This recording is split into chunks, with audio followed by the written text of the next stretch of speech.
எனக்கென வந்த தேவதையே சரிபாதி நீ அல்லவா நடக்கையில் உந்தன் கூட வரும்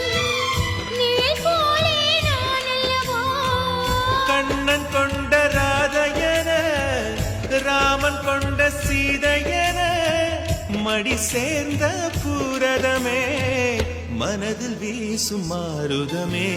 நன்றி சொல்ல உனக்கு வார்த்தை இல்லை எனக்கு நான் தான் மயங்குறேன் என்னுடைய மனச தந்து விட்ட பிறகும் ஏமா கலங்குற நெடுங்கா